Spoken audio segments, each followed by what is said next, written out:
Buenas noches. Mil disculpas. Se habían revelado mi equipo, mi Power no podía no solo cargar las modificaciones que le hice al Power en el día de hoy, sino tampoco presentárselos. ¿Ustedes me escuchan bien? Buenas noches, Sí, pero sí Bien, lo escucho. buenas noches. En el día de hoy tenemos que hablar del monitoreo, no solamente de la pérdida de la conciencia está expresada en reflejos, está expresada en parámetros vitales que tenemos que ir registrando durante el periodo preanestésico, durante la cirugía, en el periodo anestésico propiamente dicho, y a posterior en la recuperación de ese paciente. Para eso tenemos que ir recabando la información de todos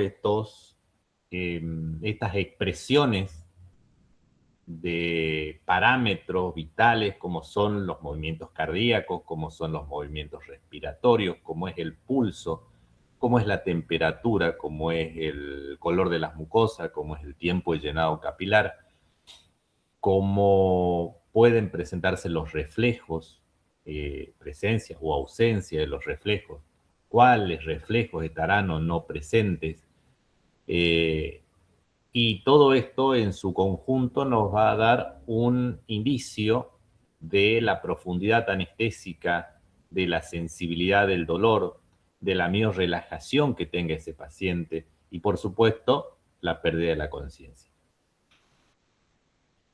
Bueno, está contemplado este tema monitoreo durante el procedimiento anestésico, que como les decía, comienza antes de la anestesia propiamente dicha y se extiende hasta la recuperación de ese procedimiento anestésico.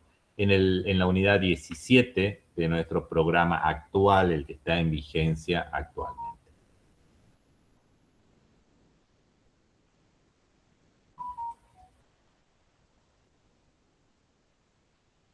Bien, habíamos dicho en otros teóricos de que la morbimortalidad en humanos, en anestesia de personas, era muy baja en relación con los altos índices que teníamos nosotros, que ya rondaban, dependiendo la especie, desde el 0,2 hasta el 1%, si eran caninos, después venían los felinos, y en mayor proporción de morbimortalidad estaban los equinos. Muchas veces es por la falta de monitoreo adecuado durante estos procedimientos, en donde vamos a estar produciendo un desequilibrio de todo el medio interno, de toda la fisiología de nuestros pacientes. Es una agresión a su equilibrio hemodinámico, a su equilibrio respiratorio, a su medio interno en general. Y cuando hablo de monitoreo no me refiero a tener un equipamiento sofisticado que limite, no es una limitante para hacer un monitoreo. La clínica es la que nos va a decir a ciencia cierta la verdad respecto al paciente, a cómo está ese paciente. Si su presión está alta, por el contrario, si está baja, si guarda relación con la frecuencia, y el monitor, el equipamiento electrónico que nosotros podemos o no tener, simplemente va a venir a corroborar, a ratificar, perdón, a eh, respaldar lo que nosotros clínicamente, a través de un estetoscopio, que no será el convencional, será un esofágico, a través de la digitopercepción del pulso, a la inspección, el color de las mucosas, el tiempo de llenado capilar, todas estas maniobras clínicas que vamos a realizar, semiológicas, son las que van a orientarnos al estadio en el que está el paciente y a cuán profundo está nuestro protocolo anestésico. Como definición de monitoreo anestésico, decimos que todo procedimiento anestésico incluye drogas, estas algunas analgésicas, algunos inductores, algunos hipnóticos, algunos bloqueantes alfa 2, que van a deprimir ese sistema nervioso central del cual depende la respiración, la circulación, la temperatura. Y esa pérdida de la conciencia, mientras más profunda sea, mientras esa anestesia más profunda sea, mayor va a ser el impacto sobre estos sistemas vitales para este paciente, sobre todo respiratorio y cardiovascular. Ninguna droga, ninguna estrategia anestésica, ningún protocolo, si se quiere, anestésico es seguro, pero ninguno deja de ser inocuo, ninguno deja de ser benévolo, por más planificado que esté para el paciente. Actualmente, ya lo mencionamos, hablábamos de estrategias anestésicas. Yo planifico qué voy a hacer en ese paciente y sobre la marcha voy buscando algunas modificaciones, algunos cambios para mantenerlo en la mejor forma, con falta de sensibilidad, con falta de percepción del dolor, de nocicepción, con este sistema cardiovascular y circulatorio y respiratorio en parámetros óptimos para ese paciente. Sin embargo, muchas veces tenemos que empezar a contrarrestar los fármacos que utilizamos, a veces en la premedicación, a veces en la inducción, que era lo que hablábamos en la premedicación, en la clase de premedicación, tener todos los antídotos necesarios o reversores necesarios para las drogas que nosotros instantes antes pudiéramos haber utilizado. Estos son los dos extremos, ya lo mencionamos en algún momento, los animales muy jóvenes o los animales gerontes. Estos neonatos o estos cachorros jóvenes y estos viejitos son los que se plantean como un desafío para el anestesiólogo al momento de realizar un procedimiento anestésico. Acá tenemos que recabar mucha información, pero saber que el impacto que vamos a realizar sobre esos organismos muy jóvenes o ya con algún deterioro senil van a estar a veces condicionados por la compensación que tengan, los diagnósticos preliminares que tengan y la compensación que tengan. Y muchas veces el metabolismo de las drogas que nosotros estamos utilizando se enlentece o porque son muy jóvenes y su sistema inmune todavía es maduro, su metabolismo hepático a veces ineficiente, lo mismo que en estos gerontes. Como objetivo vamos a decir que comenzábamos en la premedicación categorizando a estos pacientes en un ASA y en un RA. El ASA iba a ser el riesgo anestésico, considerando un procedimiento quirúrgico. Y el riesgo quirúrgico, perdón, ahí está mal, es RQ, unas letras que indican el riesgo de acuerdo a la cirugía propiamente dicha y a la extensión y complicaciones de esa cirugía. Lo habíamos mencionado en algún momento, que no era lo mismo hacer una orquiectomía que hacer una toracotomía o hacer una craneotomía o una cirugía de columna, en donde los tiempos iban a ser mayores, en donde los riesgos de sangrado durante la intervención quirúrgica iban a ser mayores. La anestesia solamente es fármacos durante un procedimiento quirúrgico, fármacos anestésicos, preanestésicos, drogas en el postoperatorio, como analgésicos, como antibióticos.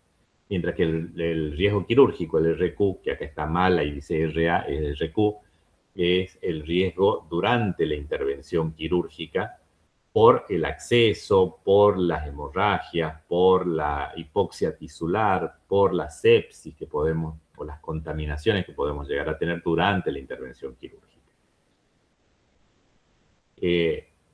Tiene que ser armónico, tienen que ser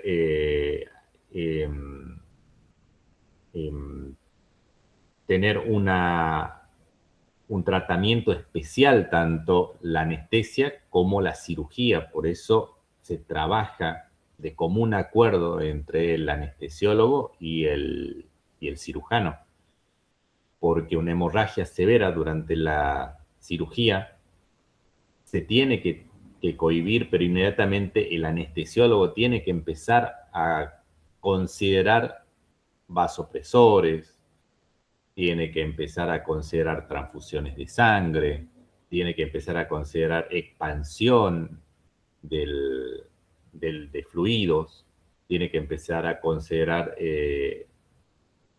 dosis de fármacos, porque en una circulación, en una hipovolemia, consecuencia de esa hemorragia severa, podemos llegar a tener una metabolización más lenta de los fármacos. Entonces, mi dosis de anestésico tiene que ser menor. Si tengo un abordaje del tórax en donde los pulmones se colapsan por la pérdida de esa presión negativa dentro del tórax, y el anestesiólogo, a lo mejor de forma manual o a lo mejor de forma mecánica a través de un respirador, tenga que continuar con un suministro de un anestésico inhalatorio volátil, tiene que considerar que los pulmones los tiene que expandir él para que el anestésico llegue desde el interior de esos alvéolos hasta el sistema nervioso central. De no expandir adecuadamente esos pulmones, de no otorgarle esa capacidad ventilatoria, ese volumen tidal que previamente ha calculado, ese anestésico inhalatorio difícilmente pueda mantener la anestesia y podría tener una superficialización de esa anestesia. Tenemos por eso que reconocer rápidamente esos accidentes, esas complicaciones, y tenemos que clasificarlo en la gravedad, tomar opciones terapéuticas, revertir, superficializar, profundizar y hacerlo en lo inmediato, pero también valorar la respuesta que estamos teniendo a esos cambios, a esas modificaciones en mi protocolo o en mi estrategia anestésica. Y esos cambios los voy a tener que percibir lo antes posible. Si yo uso una dopamina, si uso una atropina, con la intención de elevar mi frecuencia cardíaca o dejar de tener una arritmia, o utilizo una lidocaína, tengo que constatar de que haya sido efectivo el uso de ese fármaco en el protocolo, en los tiempos que corresponden. Si yo sé que el tiempo de latencia de esa droga administrada por vía intravenosa o intratraqueal es de 30 segundos, 1 minuto, 5 minutos, en el peor de los casos, en ese tiempo yo tengo que estar haciendo la lectura y viendo si fue efectivo o no.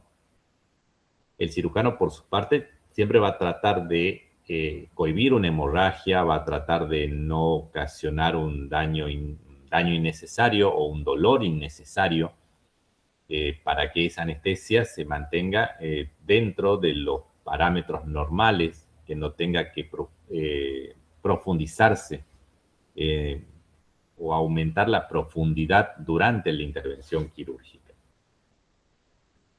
O utilizar algún tipo de bloqueo intraquirúrgico, algún tipo de goteo intraquirúrgico.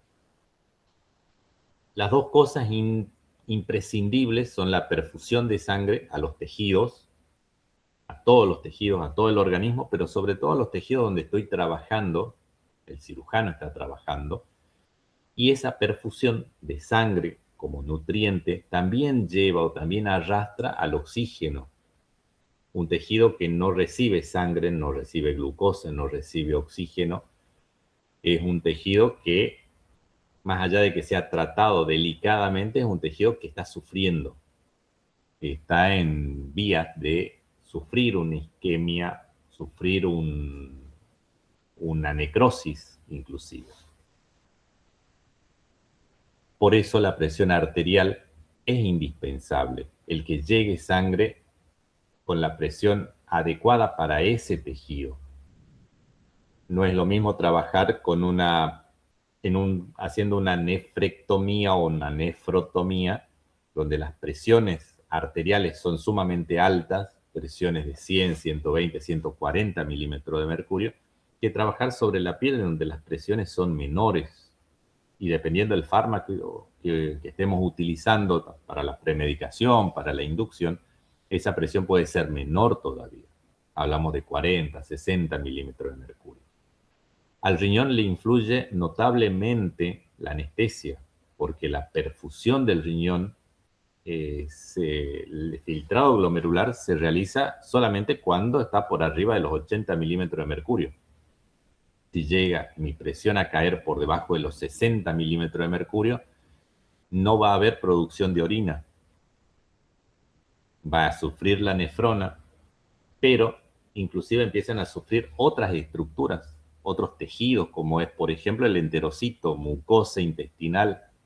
Muchas veces habrán escuchado que a posterior de una anestesia que duró a lo mejor pocos minutos, a lo mejor 40 minutos, pero que le hicieron con acepromacina o con silacina y ketamina o silacina y propofol, la peor combinación para cuando no se va a controlar adecuadamente a esos pacientes. Terminó adecuadamente, el paciente se recuperó, quedó un poquito con una marcha un poco torpe, quedó como dormido durante el resto del día, pero después se presentó una materia fecal diarreica de tipo sanguinolenta o negruzca. Eso es consecuencia de la hipotensión. La silacina es uno de los fármacos que a dosis inapropiadas y sin los controles adecuados y en combinación con propofol que no va a producir una bradicardia generalmente, y si no se controla adecuadamente las presiones podemos llegar a dañar la mucosa intestinal, que se va a recuperar, no hay ninguna duda, pero que ya le ocasionamos una hipovolemia a ese paciente. Y ese paciente que a lo mejor se castró simplemente, fue una ovariectomía o una ovariohisterectomía, a lo mejor inmunológicamente lo estamos deprimiendo y ocasionalmente a lo mejor no tenía la sanidad necesaria ese paciente.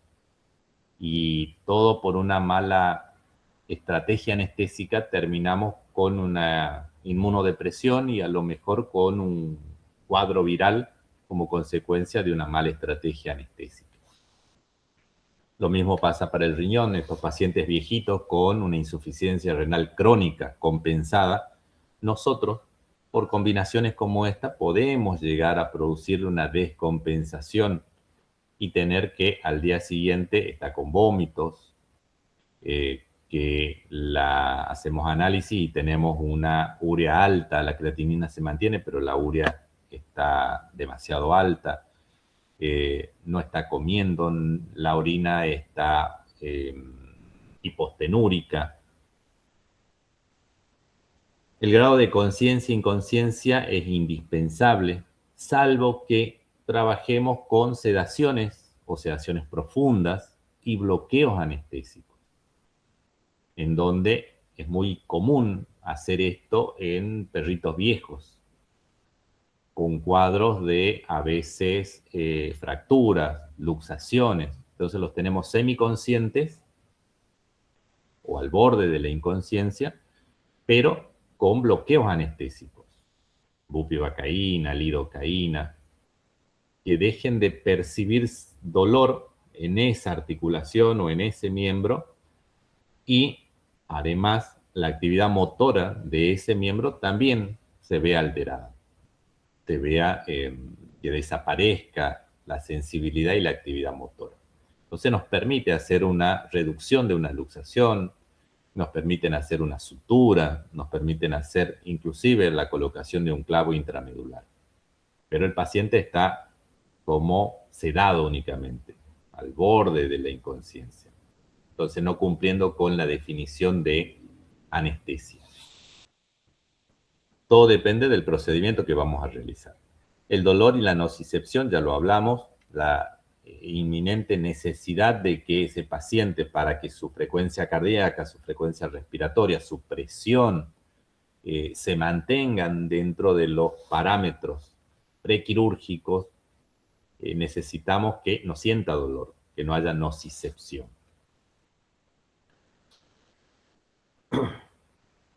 Durante todo el procedimiento preanestésico, quirúrgico, e inclusive cuando está despertando de la anestesia y a pocas horas de haberlo hecho, necesitamos hacer la monitorización de estos parámetros vitales.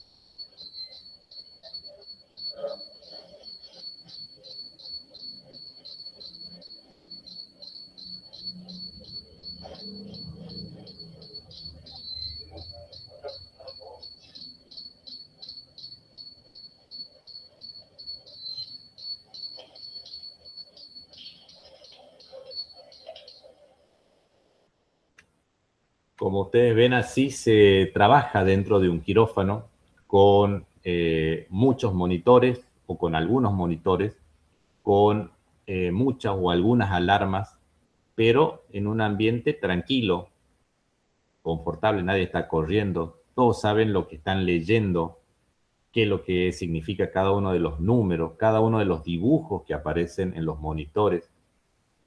Habrá alguien que está ocultando permanentemente ese paciente, que está tomando el pulso de ese paciente permanentemente, transcribiendo todo esto dentro de una ficha armada al efecto para ir siguiendo la evolución de ese paciente. ¿Qué le dieron, qué no le dieron, cuánto le dieron, qué resultados tuvieron? Y les decía que hacer una monitorización no necesariamente es tener monitores. Los monitores vienen a ratificar o no lo que nosotros estamos haciendo, pero si yo le tengo que creer al anestesiólogo lo que él está palpando o lo que él está contando después de una auscultación, o lo que está viendo, es lo que nos tiene que guiar hacia el éxito de esa anestesia o de esa cirugía, no el monitor. El monitor muchas veces, el sensor, van a ver que perdemos trazado eléctrico y nadie se preocupa porque lo escucha el corazón. Sabe que tiene un pulso, que el pulso está dentro de los rangos normales, que ventila.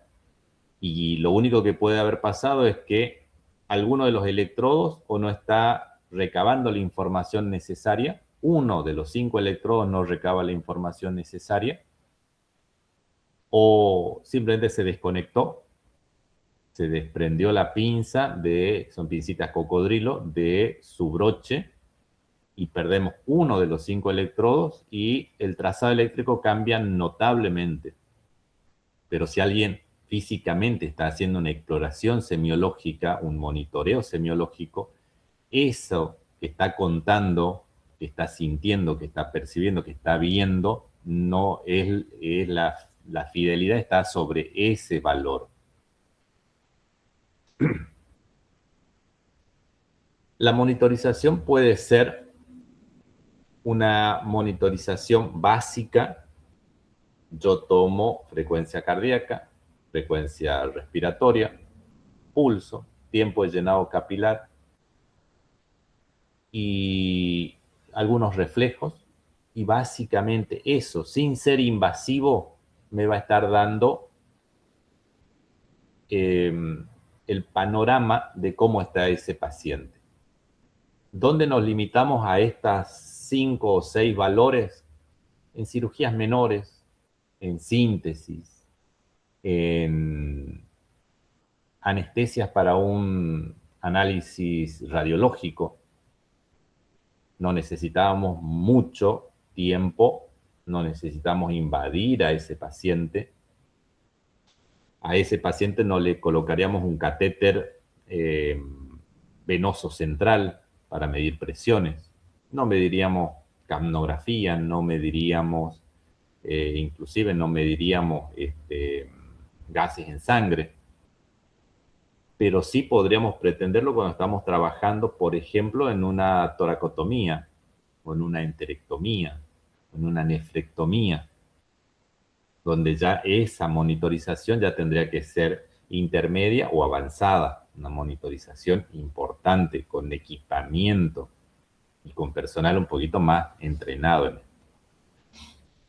La planificación de la cirugía y lo que nosotros tenemos para llevar a cabo esa cirugía desde el punto de vista anestésico es indispensable. Y el registro, no podemos dejar de registrarlo porque muchas veces nosotros administramos un fármaco y a veces nuestra frecuencia cardíaca o nuestra presión dan un giro y a veces la diastólica se acerca mucho a la sistólica y todos los números empiezan a aparecerse y antes tenían 90-110 y ahora tienen 98-108 y ya los números empiezan a hacerse muy parecidos y la diastólica se acerca más a la sistólica y el corazón no se está nutriendo adecuadamente y empiezo con una taquicardia que ronda los 110 latidos por minuto y todos los números están cerca y no sé si la presión era la de 110 o era la de 108 y la frecuencia cardíaca. Por eso tenemos que irlo anotando y relacionándolo con el tiempo que llevamos de intervención o el tiempo real que tenemos, el tiempo de horario que estamos teniendo. Nosotros generalmente en facultad o en hospital lo que hacemos es tiempo de intervención, o sea, sabemos que minuto cero es 9:15 de la mañana y de ahí empezamos nosotros nuestros tiempos, independiente del horario real de la mañana que esté transcurriendo. Entonces sabemos que la lidocaína se administró al minuto 15 con un bloqueo del nervio radial. Y sabemos que eso va a durar hasta el minuto 60. Y en ese tiempo va a desaparecer, se metabolizó, va a empezar a sentir de nuevo toda la región inervada por el nervio radial. Entonces yo tengo antes del minuto 60 que cumplir con mi labor.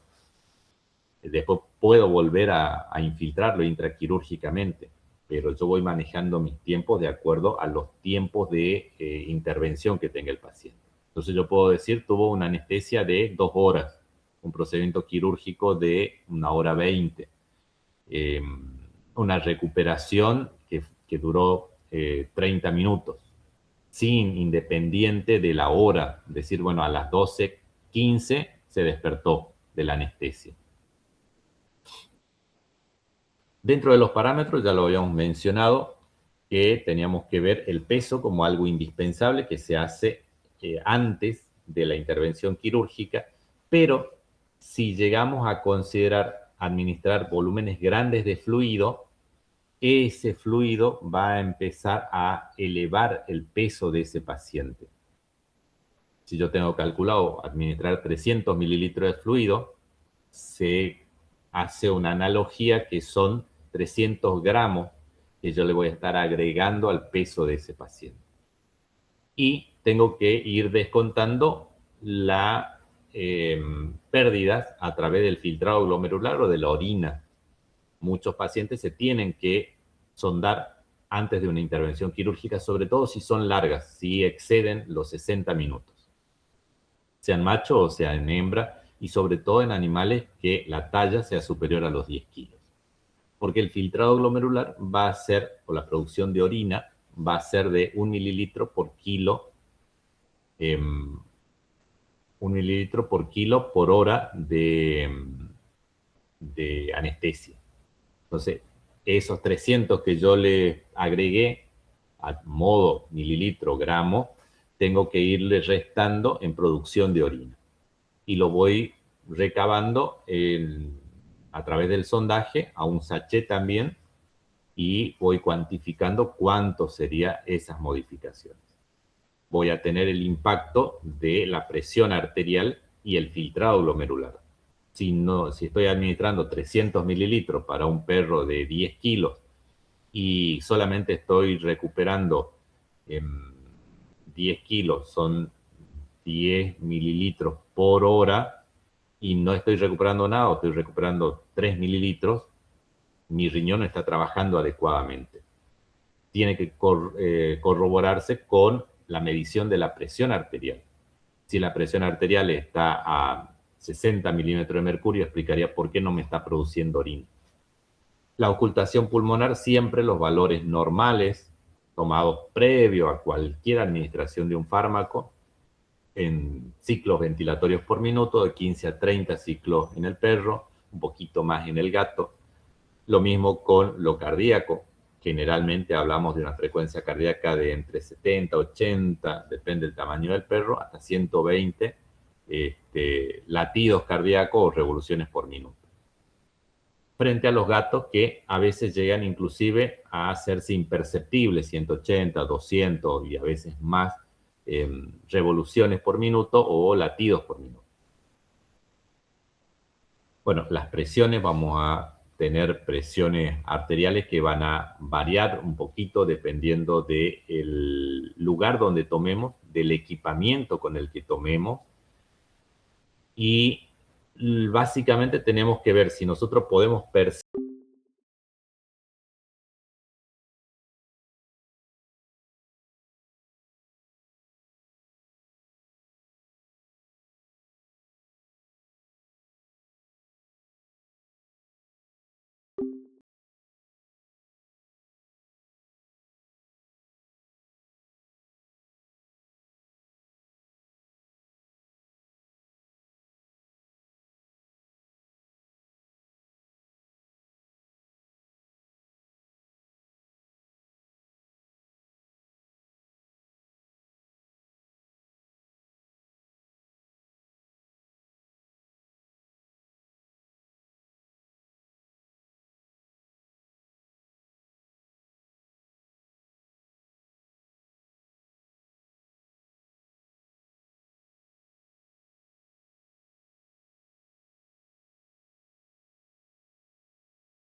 Bien, se cortó cuando le estaba hablando de la temperatura y la importancia de controlar esa temperatura, que hay un multiparamétrico que lo hace, que me controla la temperatura y que me está a tiempo real dándome una temperatura. Pero también tengo que, a 15 minutos, 20 minutos, corroborar que el sensor no haya quedado incluido dentro de un bolo de materia fecal o que no se haya salido el sensor porque es como un cable, simplemente un cable, que se coloca a través del esfínter anal o a través del esófago para tomar la temperatura central.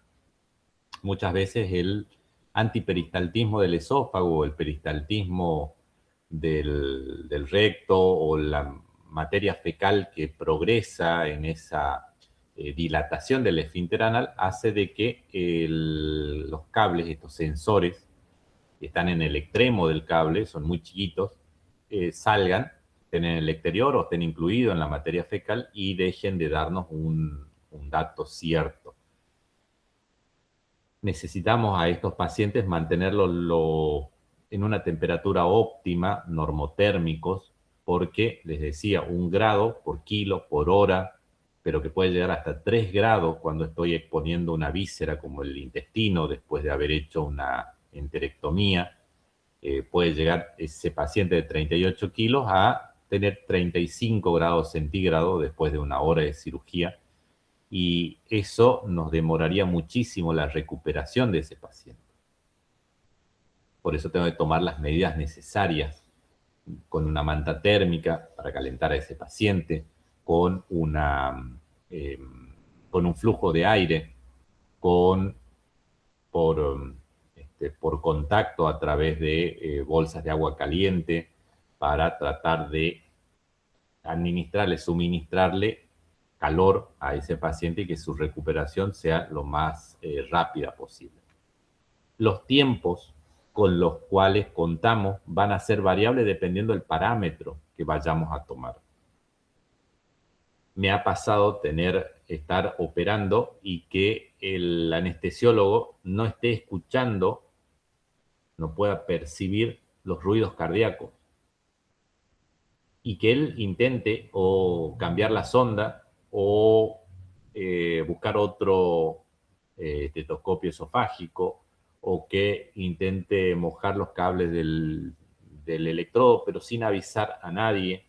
Y acá la prioridad es si lo cardíaco, lo vascular o lo respiratorio se modifican, se tiene que avisar inmediatamente, porque se tienen que tomar medidas al respecto. Y todo el equipo, en este caso no estéril, tiene que empezar a tomar medidas. A veces una fluidoterapia rápida o algún fármaco tienen que ser administrados inmediatamente que ese profesional encuentre alguna alteración significativa. Los minutos, cuando hablamos de lo cardíaco, no son muchos minutos. Si yo no escucho la frecuencia cardíaca, no tengo pulso, tengo que tomar alguna medida, a veces física, con una reanimación, o farmacológica e inmediata. No tengo más de 5 minutos. Si en 5 minutos no revierto esa falta o esa bradifixia o esa bradicardia o esa hipotensión, a lo mejor no tengo paciente para seguir operando. A diferencia de la temperatura, sé que va a bajar la temperatura. Me tengo que preparar para eso. Pero la temperatura la puedo ir tomando cada 15 minutos, 20 minutos. La frecuencia respiratoria la tengo que tomar cada 5 minutos. La frecuencia cardíaca. La frecuencia respiratoria cada 5 a 10 minutos. Las presiones cada 10, 15 minutos. La presión sistólica, diastólica y la presión media las arroja ya un equipo. Ya vamos a ver otros parámetros que también se toman. Los tiempos son indispensables para cada uno de los parámetros en particular. Los métodos tienen que ser lo que sea más representativo. Si yo tengo un paciente muy chiquito, tendré que adaptar todo a poder hacer las mediciones adecuadas en ese paciente. O por el contrario, tengo un paciente muy grande o una cirugía muy extensa o mucho instrumental necesario, o no tengo acceso a ciertos lugares como anestesiólogo, no puedo estar tomando las presiones porque están trabajando, haciendo una traumatológica en el fémur, no puedo estar tomando la presión o el pulso en los miembros posteriores. Tendré que buscar otros pulsos carotidios, sublinguales, que me puedan dar el valor que yo necesito para corroborarlo como parámetro. Esto ya lo habíamos hablado, los ASA, en lo que era los riesgos anestésicos, ASA 1, ASA 2, ASA 3, ASA 4. ASA 1 recordarán pacientes sanos prácticamente, pacientes ASA 2, pacientes que tengan alguna patología pero que esté compensada. ASA 3 ya es un paciente con una patología evidente, y ASA 4 a veces inclusive pacientes con una complicación o reagudización notoria en donde están al borde de la compensación. Los riesgos quirúrgicos, volví a escribir mal, los riesgos quirúrgicos eran bajo, moderado y riesgos quirúrgicos alto. En cuanto a los estadios, habíamos dicho que teníamos un primer estadio que era la impregnación de la corteza del sistema nervioso central. Las drogas llegaban hasta la corteza. En un estadio 2 ya estábamos en la subcortical, subcórtex, donde iba a haber una excitación, un delirio, que era el periodo que queríamos pasarlo más rápidamente. En el estadio 3 era una anestesia quirúrgica, podíamos realizar distintos procedimientos de acuerdo a la profundidad de ese estadio 3. Por eso teníamos planos dentro del estadio 3, o periodo 3 también llamado. Y el estadio 4, periodo 4, era donde no queríamos llegar, que eran la parálisis de los centros vulvares.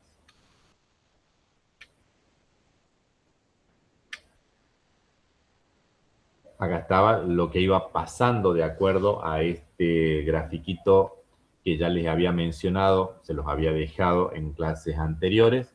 Sabíamos que en el estadio 1, también llamado estadio de amnesia o de analgesia, que era donde estos fármacos que estábamos utilizando iba a comenzar a deteriorar la pérdida de la conciencia, y vamos a tener una analgesia generalizada, un estado de comodidad de ese paciente, pero iba a haber cierta excitación motora, como el paciente que estaría alerta, estaría a la defensiva, están conscientes, a veces tienen un poco de desorientación. La respiración y la frecuencia cardíaca se mantienen normales, como los valores que hayamos tomado antes de la premedicación. Los reflejos están presentes. Si bien hay una analgesia, hay un estado de comodidad de ese paciente, responde a las presiones. Por ejemplo, si yo hago una presión digital, responde mostrándose a la defensiva ese paciente. No es que pierden sensibilidad. Hay amnesia y es muy importante para medicina humana que desde este primer estadio pierdan la posibilidad de recordar qué es lo que está pasando. Pero en veterinaria no está comprobado, no se puede comprobar de que haya una amnesia, no es de tanta importancia, porque de tener recuerdos de lo que pasa acá no tiene significancia para la veterinaria. Los movimientos a veces son un poco más torpes, son los perros típicos que tienen una marcha, una inquietud, están a la defensiva, se sientan, se paran, giran. Ese es el primer estadio. En el segundo estadio, ya también llamado de excitación o de delirio, el animal sí puede presentar vocalizaciones, puede presentar inquietud, incomodidad,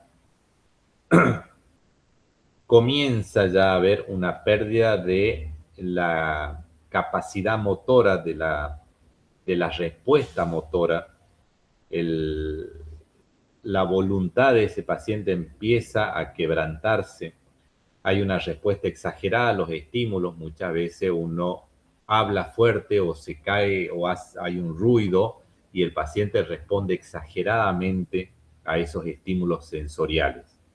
Ni que hablar de acercar una linterna puntiforme a las córneas, a la pupila, a los ojos, responde rápidamente con esa contracción pupilar.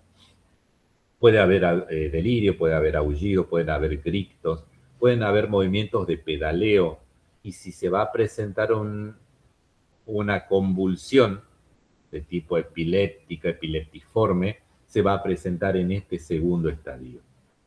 Pueden presentarse también contracciones espasmódicas del estómago, antiperistalsis o peristalsis intestinal. A veces hay pacientes que defecan, hay pacientes que tienen movimientos de pedaleo si están en decúbito lateral, vómitos. Por eso la necesidad de a veces en esta instancia pasarla, en este estadio, pasarlo lo más rápido posible para poder llevar a cabo una intubación, y si se presenta un vómito porque haya un contenido gaseoso o un contenido gástrico o líquido en el estómago, no vaya a ser aspirado por este paciente, que sus reflejos laringeos todavía están presentes, pero son torpes. Entonces, en algunos casos ha pasado de que se aspiran los pacientes. Intentan vomitar, pero también están tan inquietos y no pueden ser reducidos, no pueden ser contenidos adecuadamente, y terminan aspirándose y empiezan con accesos de tos y no pueden ventilar bien y se ponen nerviosos y no le están suministrando adecuadamente el oxígeno para enriquecer su aire inspirado y terminan cianóticos. Ya en el estadio 3, habiendo pasado el estadio 1, 2, 3, llegamos a la parte medular, la impregnación de mis fármacos en todo lo que es la médula, el tálamo, el hipotálamo. Y en estas circunstancias ya podemos empezar a considerar, primero, realizar una intubación, considerar realizar la intubación, porque vamos a seguir perdiendo reflejos. Ya pasamos por la corteza, pasamos por la subcortical y estamos en la médula espinal. Se empiezan a suprimir las sensaciones dolorosas, la conciencia, los reflejos. Se empieza a presentar una relajación muscular. Los movimientos ya no son voluntarios, ayudados por esa relajación muscular, que no solamente es para los miembros, no solamente es para el cuello, sino también para músculos como son los de la lengua, como son los de la laringe. En esta instancia también el músculo cardíaco se ve comprometido. Generalmente empezamos ya a tener una bradicardia y una bradipnea en relación a lo que veníamos teniendo. Si teníamos una cardíaca de 80, a lo mejor empieza a haber una cardíaca de 70, 75.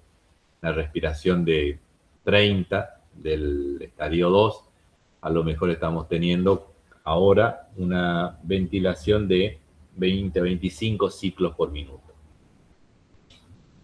Esos reflejos se van a seguir perdiendo dentro del estadio 3, en el plano 1, plano 2, se va a perder el reflejo laringeo, momento en el que puedo realizar una intubación endotraqueal y momento en el que podré hacer algunos procedimientos quirúrgicos. Como veíamos, los planos, plano 1 era una anestesia superficial, pero en el plano 2, donde yo ya puedo llegar a realizar una intubación, puedo realizar una anestesia quirúrgica. Por ejemplo, una sutura, por ejemplo, una resección de un pólipo. Puedo llevar al paciente en un plano 2 intubado a una placa radiológica, una un examen radiológico con una postura en donde a lo mejor infiere en cierto grado de dolor, en un plano 2 ya hay supresiones, ya hay miorrelajación y ya la sensibilidad se ve disminuida. Pero para una cirugía abdominal, traumatológica, torácica, tengo que llegar hasta el tercer plano. O sea que después de haber podido intubar, tengo que profundizar un poquito más a ese paciente hasta que los reflejos palpebrales, bueno, ya estaba perdido el laringio, palpebral, conjuntival, inclusive corneal, se están perdiendo. Al estadio 4 no debo llegar porque también se le llama estadio de inminencia parálisis vulvar.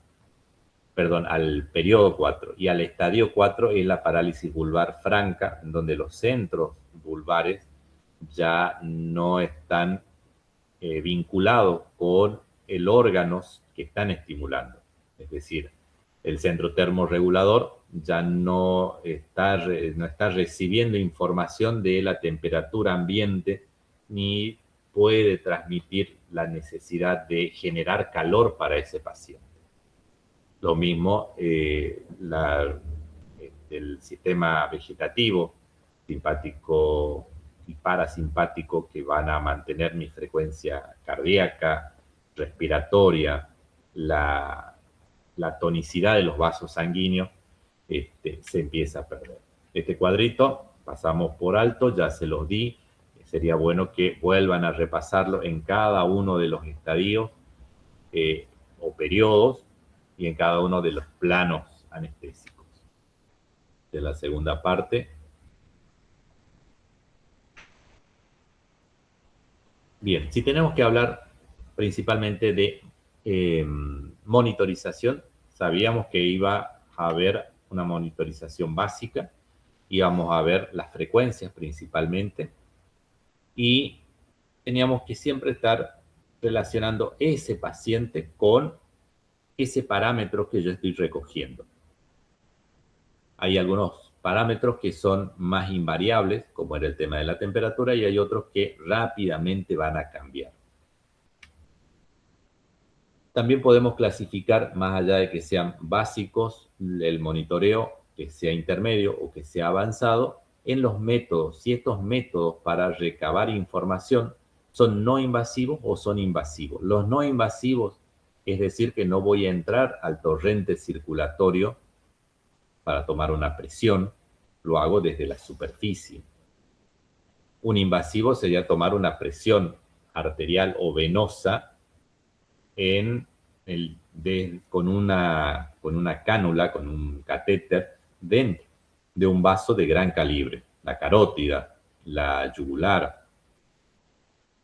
Y lo no invasivo sería tomar el pulso, tomar la presión con el manguito, con un método oscilométrico, por ejemplo. Acá está lo que les decía de los tipos de monitoreo y la invasión o no de los métodos usados para esa monitorización.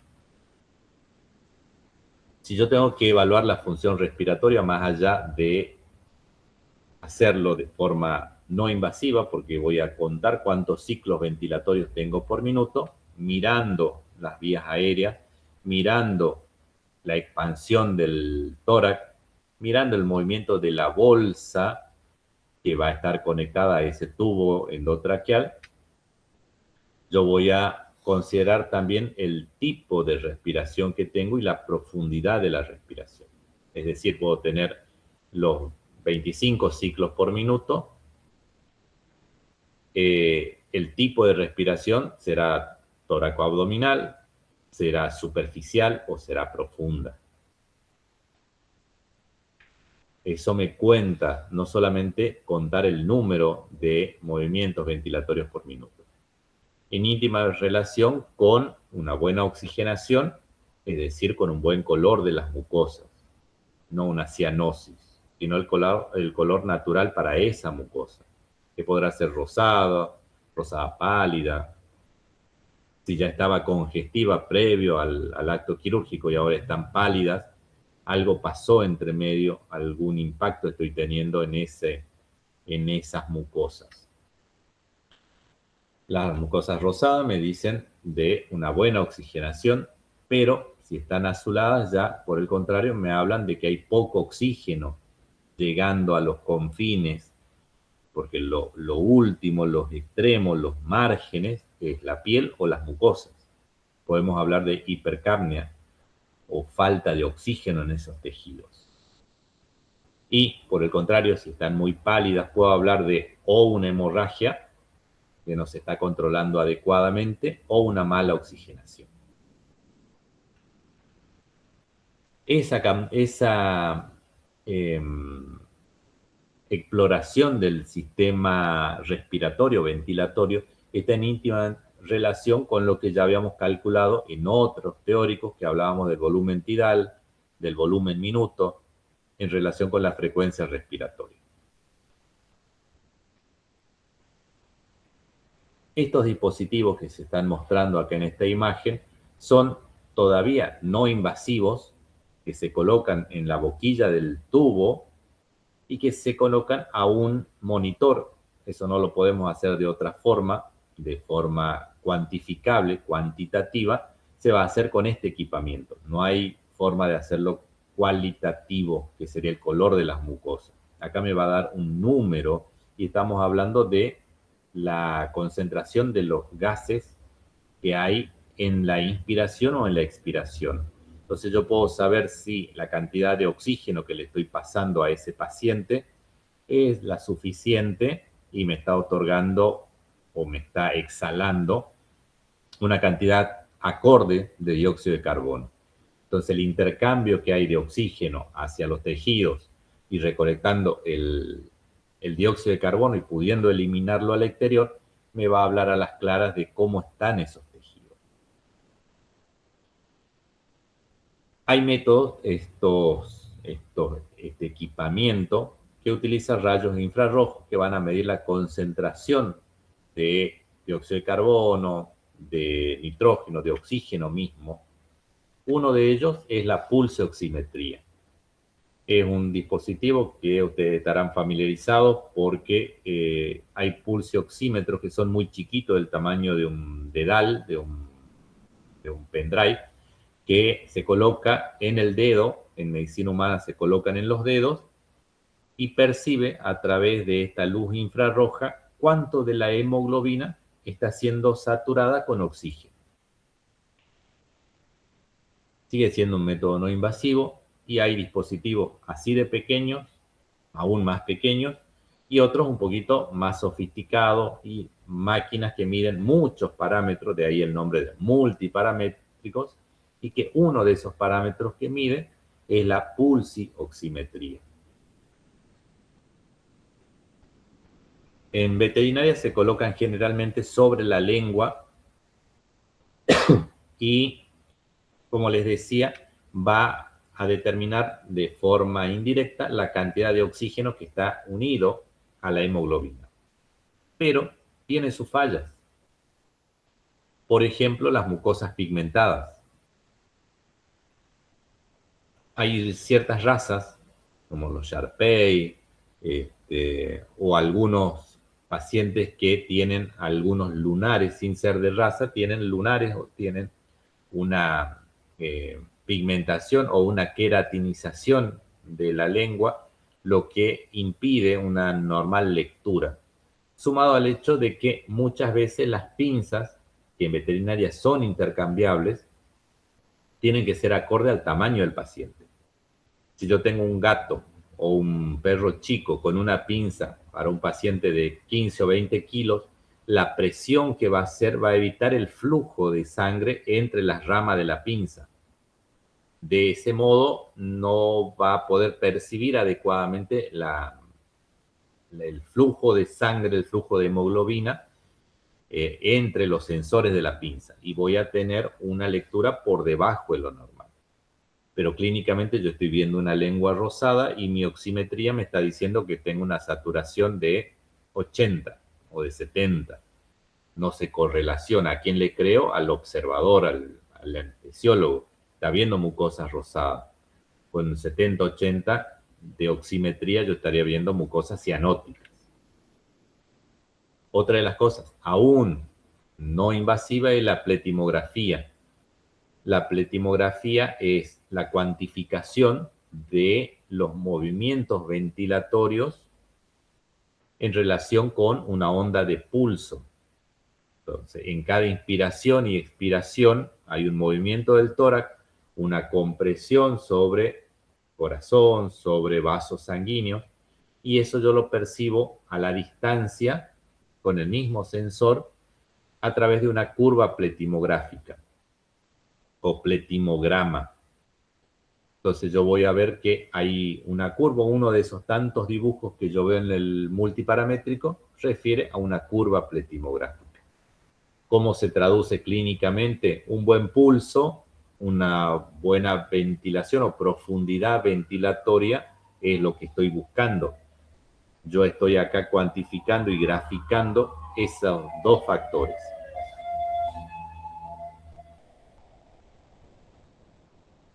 Cuando cambian las presiones y los volúmenes dentro de un vaso sanguíneo, afectados o no por una inspiración y su correspondiente expiración, van a ir cambiando este trazado, estos diagramas, hasta a veces hacerse en una curva plana, en donde la presión de flujo sanguíneo es prácticamente igual a la presión que se ejerce desde una inspiración. Entonces no hay posibilidad de que se vea esa onda pulsátil o que lo registre a través de un trazado pletimográfico.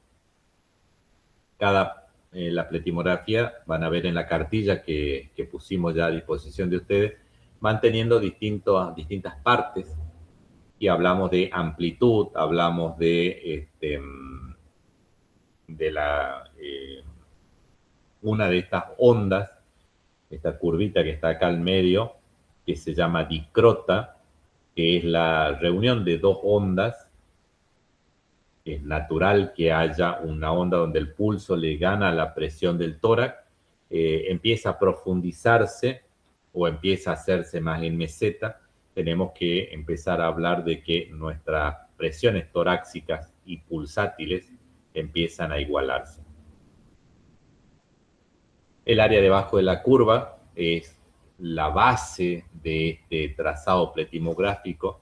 También tiene una significancia, porque me va a hablar de cuán sostenida es la compresión del tórax, del corazón, para trazar esa onda, y se estará relacionando desde el punto de vista semiológico con no solo la frecuencia cardíaca, sino también la fuerza cardíaca, y este cociente, este resultado entre el número de latidos cardíacos y la intensidad del latido cardíaco se traduce gráficamente en estas curvas pletimográficas.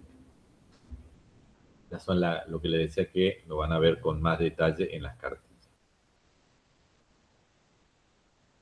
Frecuencia respiratoria, presión parcial de oxígeno al final de la expiración. También tenemos que hablar de la capnografía.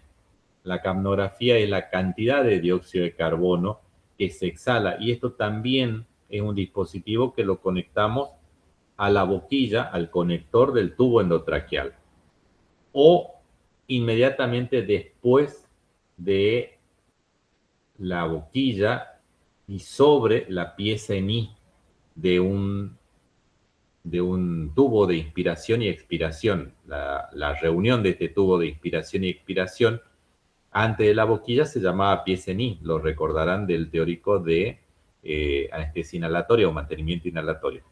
En esa instancia interpongo estos dispositivos, ya sea todo el dispositivo que es un mainstream, o simplemente una boquillita mucho más chiquita que entra dentro de esta pieza en I, que es el SIDEStream, que nos va a dar una lectura en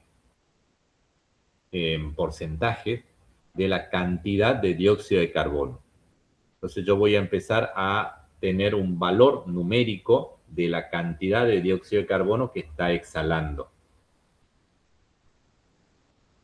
Y ahí, como vemos, me dice cuál es la cantidad, primero la saturometría, cantidad de hemoglobina saturada con oxígeno, pero también me está dando la cantidad de dióxido de carbono que estoy eliminando.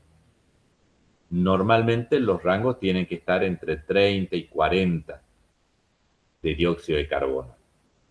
Y se tiene que guardar íntimamente relación a mayor cantidad de oxígeno que ingresa, que llega, también tengo que ir removiendo mayor cantidad de dióxido de carbono. Si el dióxido de carbono es grande y la cantidad de oxígeno que está entrando, yo puedo corregirlo aumentando la cantidad de oxígeno. Y también me va a dar un trazado eléctrico, que son los diagramas de capnografía, el capnograma. Ahí están las partes del capnograma, un poquito más fino ya esto, ya para alguien que empieza a... Igual en las cartillas creo que les dice muy por arriba cuándo podemos tener un incremento o de la altura o un incremento de la base o una meseta, que sería el punto CD, la fase 3, más amplios, cuando las expiraciones de dióxido de carbono se mantienen, porque hay una pobre eliminación del dióxido de carbono, se mantiene por más tiempo durante la expiración, hasta iniciada ya la inspiración, todavía sigue habiendo dióxido de carbono en el registro de estos dispositivos. Yo voy a ver traducido a la semiología un paciente que empieza a ponerse cianótico, azul, las mucosas tienen un llenado capilar pobre, lento, la presión empieza a bajar y generalmente se acompaña de una bradicardia. Hay algunos dispositivos que también se conectan al mismo punto de la PSNI, de monitores de apnea. Cada vez lo vemos menos, antes eran muy usados, ahora menos. El monitor de apnea simplemente nos dice cuando la frecuencia respiratoria empieza a bajar, acercándose a un número que yo le di, que pueden ser de 15, 20, va a sonar una chicharra cada vez más intensa y con más regularidad, con más frecuencia, lo que me va a indicar que me estoy acercando porque mi bradicardia es tal por la profundidad anestésica que me voy a acercar o me estoy poniendo en riesgo de sufrir una apnea. Era más que nada audible, no tenía un trazado ni nada por el estilo. Acá está justamente la foto de lo que eran los monitores de apnea. La apnea era una instancia en donde no iban a haber ni inspiraciones ni expiraciones de ese paciente. El ciclo respiratorio se detenía. Y muchas veces es por dosis alta o una gran velocidad en la administración de algún agente anestésico. Todo sigue siendo monitorización no invasiva. Yo no le estoy invadiendo al paciente desde afuera sin ocasionar un daño, sin atravesar tejidos, vasos sanguíneos, llegar al interior de vasos sanguíneos. Estoy haciendo las monitorizaciones. El estetoscopio esofágico es indispensable. Es simplemente un estetoscopio que tiene una tubuladura que no termina en una campana y diafragma, sino que termina en generalmente un diafragma cilíndrico que se coloca a través del esófago. El tubo endotraqueal está en la tráquea, de ahí el nombre. El esófago queda libre. A través del esófago, de la luz del esófago, coloco esa campana tubular en el esófago de ese paciente hasta llegar el extremo de esa tubuladura a la base del corazón. Entonces yo registro los ruidos cardíacos directamente de emitir esos ruidos desde el interior del esófago, por la cercanía que tengo. y no tengo que molestar al cirujano. Puedo realizar una toracotomía teniendo un estetoscopio esofágico colectado, y yo voy a ir corroborando con ese estetoscopio esofágico la frecuencia cardíaca, la intensidad, el ritmo cardíaco, y no solo cardíaco, sino también ventilatorio. Todo lo respiratorio que veíamos hasta hace un momento, lo íbamos a ver con ese estetoscopio esofágico. Ven que es un estetoscopio común y silvestre, y se continúa con una tubuladura, y campana diafragma convencionales se modifican por este diafragma que es cilíndrico, es tubular, y eso se coloca a través del esófago. Ya acá hablamos de algo invasivo, ya estamos invadiendo, con el fin de monitorizar a mi paciente, estamos invadiendo una víscera hueca que es el esófago. También vamos a poder sacar sangre, extraer una muestra de sangre y hacer gasometría o medir gases en sangre. Eso es la gasometría. Esa sangre tiene que ser sangre arterial, y ya sea de la carótida, ya sea de la arteria femoral. Sacamos una muestra de sangre con la precaución de que no haya aire en la jeringa de primer uso, purgada. Se saca una muestra de sangre y ya necesitamos un dispositivo especial que nosotros no lo tenemos, no lo hacemos. Lo están haciendo en otras facultades en el país, pero en otras facultades miden gases en sangre y nos dice cuánto de oxígeno o cuánto de dióxido de carbono hay dentro de esa muestra. Se hace instantáneamente, lo hace la máquina y nos arroja un valor, una tirita, que nos dice cantidad de oxígeno, saturación de tanto, cantidad de dióxido de carbono, tanto, pH de esa muestra de sangre, tanto. Bueno, nos pueden decir inclusive, depende la complejidad de la máquina, oligoelementos, glucosa, bicarbonato. Ya es un poquito más sofisticado, ya una monitorización que en lo convencional nosotros no hacemos.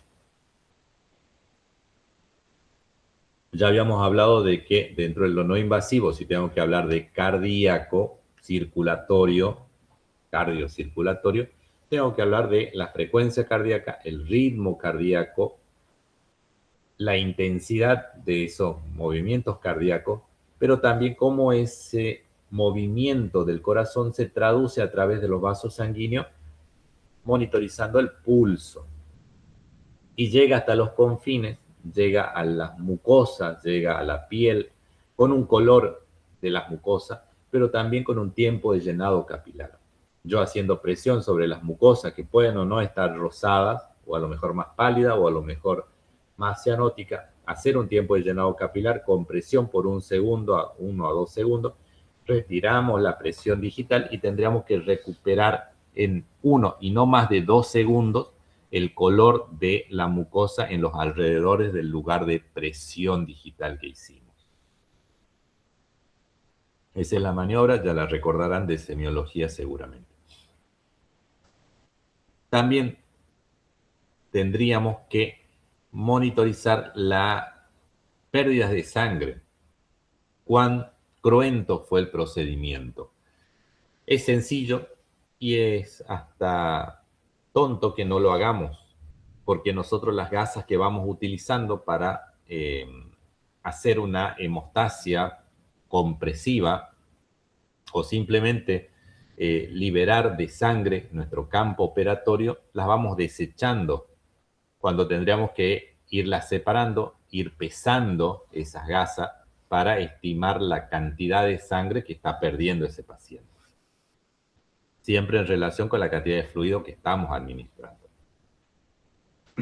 Las monitorizaciones de las presiones cardíacas, ya sea con métodos oscilométricos, que no se consiguen acá en el país. Las veces que quisimos conseguir, tuvimos que traerlo desde el extranjero a estos tensiómetros que son específicamente para veterinaria. El electrocardiograma es otro de las determinaciones que nos puede dar un equipamiento electrónico, nos puede dar un trazado eléctrico, un dibujo, en donde yo voy a estar reconociendo estas curvas que a ustedes le habrán enseñado en fisiología, las ondas P, Q, R, S, T, que nos van a decir cómo está ese corazón durante esta cirugía. Y recordarán de las distintas derivaciones que teníamos en la colocación de estos electrodos. Si eran 3 electrodos, 5 electrodos, dependiendo cuál sea el caso. ¿Y qué voy a poder yo registrar? Básicamente arritmias, es decir, que no es rítmico durante un minuto. A lo mejor en los primeros segundos tenemos una taquicardia y después una bradicardia, pero la frecuencia cardíaca se mantiene a lo largo de un minuto. Mantengo la misma frecuencia que tenía antes de la premedicación, pero no es rítmica. Entonces hablamos de arritmias cardíacas. Pueden ser fisiológicas por bradicardia, inspiraciones muy profundas, espacios, como ya mencionamos algunas drogas que nos daban respiraciones apnéuticas, va a tener su impacto a nivel del ritmo cardíaco. Pero también los bloqueos aurículo-ventriculares, es decir, la conducción eléctrica desde el nodo sinus auricular hasta los confines de ese haz de His, rama izquierda, rama derecha, cómo ese trazado eléctrico va a ir surcando las paredes cardíacas, desde las aurículas hacia los ventrículos. Puedo tener bloqueos de primer grado que básicamente son por fármacos. Primer y segundo grado por lo general son por fármacos.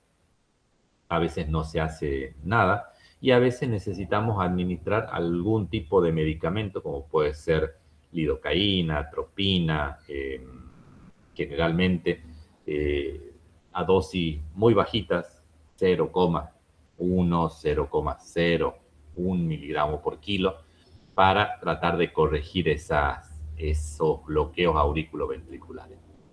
La taquicardia ventricular muchas veces como consecuencia de nocicepción, percepción de dolor. Entonces empieza una taquicardia, empieza el corazón a latir fuerte.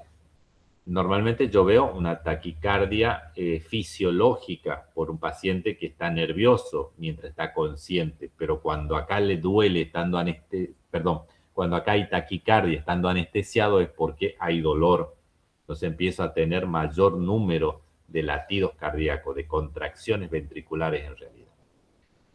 Si eso se mantiene, como el corazón está latiendo muy rápido y no hay tiempo para que él se relaje y pueda nutrirse adecuadamente ese músculo cardíaco, puedo terminar en una fibrilación cardíaca, que no es otra cosa que contracciones tipo espasmódicas del músculo cardíaco. No tienen una secuencia, primero aurícula, después ventrículo, después casi simultáneamente la otra aurícula y finalmente el ventrículo más grande, sino que medio que todos se quieren contraer juntos y no funciona la maquinaria así. Cuando eso pasa, estamos hablando de una fibrilación. ¿Cuál es el tratamiento que habría que hacerle? Porque todas las ondas prácticamente son parejas, ya no hay una P, Q, R, S, todos tratan de tener medio que una misma altura, desfibrilarlo. Ya es un tratamiento eléctrico con un desfibrilador para que vuelva a haber ritmo cardíaco y diferenciación de cada una de esas ondas para una contracción de una porción del corazón en particular.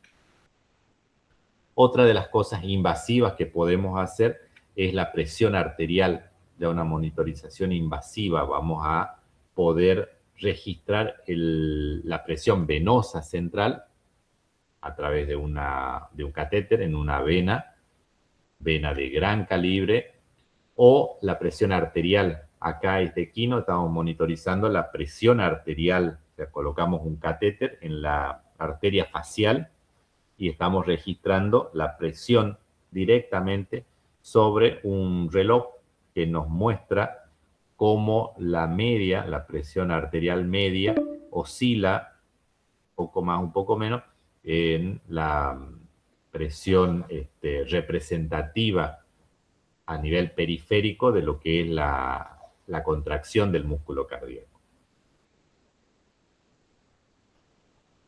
En perros lo hicimos, este es el reloj, es un reloj de tensiómetros, lo adaptamos a una llave de 3 vías, heparina de por medio, colocamos un catéter acá en la arteria femoral y la sangre empieza a salir y empieza a empujar la solución heparinizada, produciendo un aumento, un movimiento de la aguja hasta estabilizarse en una presión media.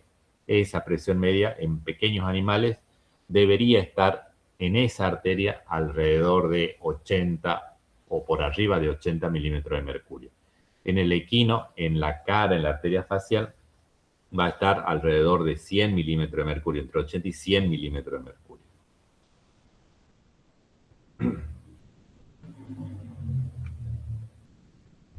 Las presiones también podía ser tomada como no invasiva, ya lo explicamos anteriormente, pero acá estamos hablando de la misma presión, pero ya invasiva, ya algo un poco más exquisito. La temperatura ya algo hablamos, el flujo urinario algo mencionamos.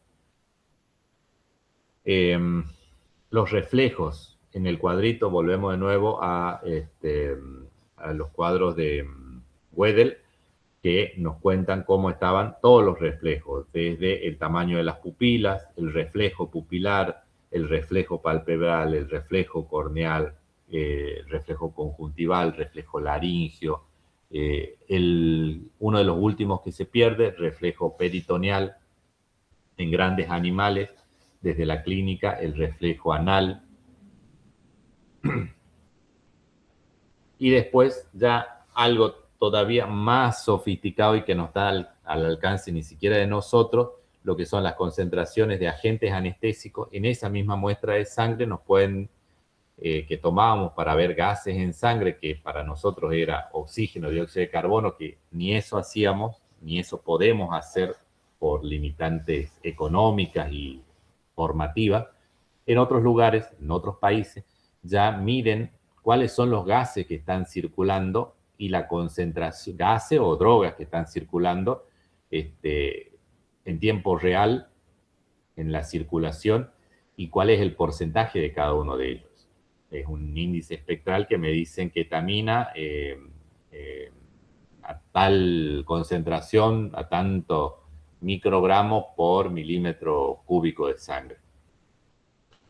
Y están haciendo tipo electroencefalogramas para darnos una idea acabada de las regiones del cerebro que están siendo anestesiadas, que están siendo impregnadas por un anestésico en particular. Sepan que existe, sepan que se puede hacer estos índices espectrales, estos grados de analgesia y desensibilización cortical, subcortical o medular, que se puede hacer y que es algo que a lo mejor ustedes lo ven, yo ya no creo que lo pueda llegar a ver. Básicamente, lo que nos interesa para lo cotidiano, registrar el aparato circulatorio, cardiocirculatorio y el aparato respiratorio en óptimas funciones, sin dejar de lado lo que es la temperatura y el flujo urinario. Todo eso está a nuestro alcance y lo podemos hacer con mayor o con menor equipamiento, siempre gobernados por lo que es la clínica, la semiología, se puede hacer adecuadamente. Bueno, de nuevo, los signos de Wedel. Estos son los multiparamétricos. Creo que Uncautz tiene uno, nunca lo hice funcionar. Siempre que hacíamos las prácticas yo llevaba uno o dos multiparamétricos míos para que vean, se familiaricen con todos estos dibujitos, que ahora lo van a poder leer un poco más en detalle en la bibliografía que estoy subiendo. Pero no deja de ser un dispositivo electrónico que muchas veces me arroja valores o trazados que no son los reales, simplemente es la interpretación que hace electrónica de un paciente vivo y que tiene que seguir en las mejores condiciones hasta el final de la intervención quirúrgica. Terminamos. No sé si hay alguna pregunta.